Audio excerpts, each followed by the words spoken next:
Voilà un reportage de Saba Sissoko. Dans le cadre de la célébration de la Journée internationale de l'enfance célébrée chaque 20 novembre, la rédaction télé de ORTM1 avait un nouveau rédacteur en chef.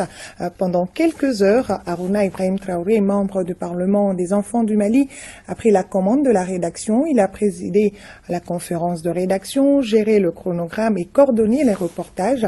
Une journée très fructueuse pour notre jeune Red Chef. Les temps forts avec Trissa Koné. Prendre le pouvoir pour commander les adultes, c'est l'exercice confié à Aruna Ibrahima Traoré, âgé de 16 ans, qui remplace ce matin Ibrahima Traoré, rédacteur en chef de l'ORTM 1. Bienvenue à notre nouveau rédacteur en chef dans la simulation des actions. La tâche est immense et le new boss en est conscient. Tout d'abord, il prend connaissance des tâches dévolues au rédacteur en chef.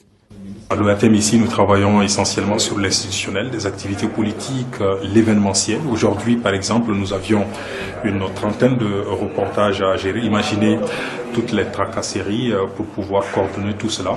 Et c'est parti pour le commandement de quelques heures.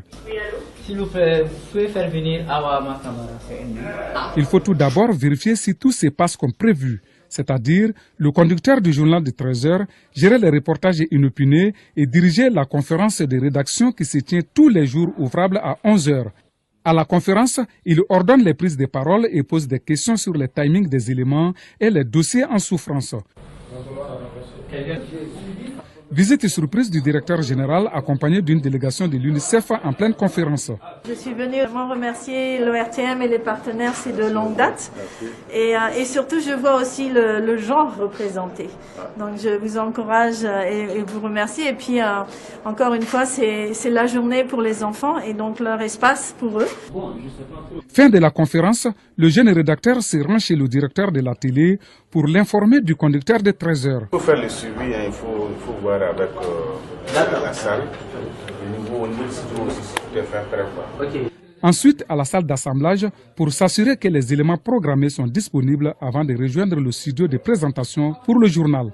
Aruna Ibrahima Traoré sort de cette expérience avec un nouveau rêve. C'est vraiment un travail compliqué, un travail qui demande de la patience, de la détermination et du courage. J'ai vraiment envie moi aussi d'être un jour journaliste, plus précisément rédacteur en chef. C'est tout simplement merveilleux et magnifique. Cela se travaille dès l'école. Et mon message aux enfants, c'est d'accepter étudier, c'est d'accepter travailler dur à l'école pour pouvoir réaliser ses rêves. Je souhaite adresser aux enfants que nous sommes de travailler, respecter les aînés, connaître nos droits et assumer nos devoirs. Cet exercice entre dans le cadre de la Journée internationale de l'enfance célébrée chaque 20 novembre par la communauté internationale.